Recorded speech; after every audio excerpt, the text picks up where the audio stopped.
고려거란 전쟁 8화까지에서 가장 중요한 역할을 꼽으라면 바로 강조라는 인물이겠죠. 충신이었다가 목종을 죽인 역도가 됐다가 의외로 다시 충신으로 죽음에 이르는 강조라는 인물. 드라마에서는 다 이야기되지 않은 이 인물의 삶을 알아보겠습니다. 일단 반역자들이 그러하듯 가문과 성장 과정에 대해서는 기록이 거의 남아있지 않다고 합니다. 하지만 놀라운 점이 있는데 문관 출신이라는 것. 나중에 거란 전쟁을 최후의 승리로 이끄는 강감찬도 그렇고 고려시대에는 문관이 군사를 지휘하는 일이 흔했던 것 같습니다. 어쨌든 무관으로서의 실력도 있었는지 목종 시절에 여러 관직을 거쳐 서북면 도순검사였고 목종이 상당히 신뢰했던 것으로 보입니다. 김치향의 음모로부터 자신을 보호하기 위해 강조를 불러들였으니까요. 하지만 강조는 목종이 죽었다는 소식을 들었고 김치향을 처단하고 대량원군을 황제로 옹립하겠다는 뜻을 가지고 개경으로 향합니다. 하지만 도중에 목종이 살아있다는 이야기를 듣게 되죠. 그러면 사실 그냥 가서 김치향만 제압하면 될 건데 강조는 굳이 목종을 폐위하고 귀양을 보내던 길에 부활을 시켜 목종을 시해합니다. 강조가 목종을 폐위한 이유에는 두 가지 설이 있는데 군대를 끌고 개경으로 향해 반역으로 몰릴까 두려워 폐위시켰다는 설과 강조가 평소에 목종에게 불만을 품어 새로운 왕을 옹립하기 위해서였다는 설입니다. 드라마에서는 두 번째 가설을 택하고 있는데 제가 나중에 이야기할 강조가 충신이 아니라는 것으로 표현되고 있는 것 같습니다.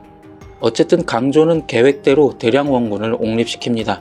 여기서도 강조가 정말로 권력의 뜻이 없었는가 하는 의문이 있죠.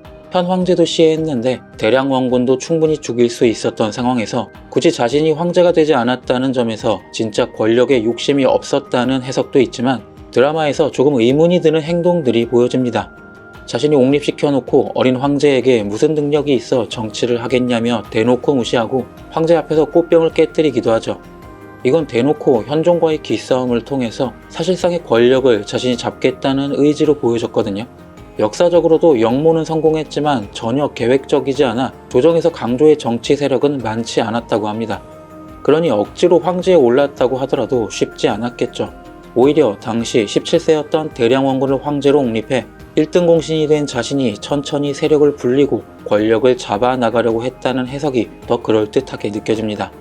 하지만 거란이 강조의 정변을 핑계로 고려를 침략하죠.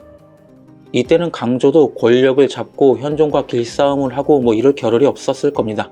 당연히 전쟁 준비에 착수했고 자신 때문에 거란이 침략했다는 명분이 있는 상황에서 권력자라고 조정에 남아 전장으로 가지 않는다면 전쟁에서 이기더라도 강조의 권력은 많이 약해졌겠죠. 결국 울며 겨자 먹기로 30만의 병력을 이끄는 지휘관으로 전장으로 향하게 됩니다. 이 부분에서 다시 강조가 고려의 충신인 것처럼 나와서 정말로 애초에 권력에 욕심이 없었던 사람처럼 비춰지지만 그가 통주 전투에서 어이없는 패배를 하고 거란에 붙잡혀 죽었기 때문에 정확한 진실은 알 수 없습니다. 애초에 드라마 속에서도 보여지는 대로 목종은 우유부단하긴 했지만 향락만 일삼는 이가 아니었고 역사적으로도 목종은 정치적 업적이 꽤 많이 있습니다. 그 중에서도 수많은 인재를 등용하고 북방의 많은 성을 새로 쌓거나 보수해 2차, 3차 거란 전쟁에서 고려가 승리할 수 있는 발판을 만들었다고 하죠. 그리고 목종은 이미 대량 원군에게 왕권을 넘겨주려 하고 있었습니다. 강조가 이걸 몰랐다고 해도 목종에 대해 제대로 알지 못한 채 그를 폐하고 죽였으며 아직 아무런 준비가 안 된 대량 원군을 옹립했죠.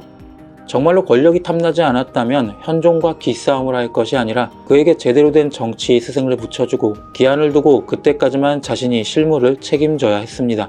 하지만 그러지 않았죠. 결국 강조는 분명히 권력욕이 있었고 그 때문에 정변을 일으킨 거라고 생각합니다. 마지막에 거란군에 항복하지 않은 죽음 역시 저는 비슷한 이유로 충신의 마음이 아니라고 생각하는데요. 역사적으로는 고문을 당하면서도 항복하지 않고 죽음을 맞이하는 충신으로 평가되고 있는데 이미 목종을 폐위한 강조는 이 전쟁에서 큰 공을 세우지 않으면 안 되는 입장이었습니다. 그런데 30만 병사를 가지고도 어이없이 패했고 심지어 거란군에 항복한다? 현종이 아무리 어진 임금이더라도 역도도 이런 역도가 없죠. 고려에 있을 자신의 가족들이 무사했을까요? 현종이 아니었어도 소문에 의해 다른 이들에게 맞아 죽었을 겁니다. 그리고 또한 거란에게 항복한다면 거기서는 또 높은 지위를 차지하고 행복하게 살 수 있었을까? 제가 만약에 거란 황제라면 당장은 항복을 받아들여 고려군의 사기를 떨어뜨리겠지만 전쟁이 끝나서 필요가 없어진 강조를 절대로 살려두지는 않았을 것 같습니다. 별다른 이유도 없이 정변을 일으켰고 목종을 시해한 자를 뭘 믿고 살려두겠습니까? 저는 강조가 이런 부분까지 예상했다고 생각합니다.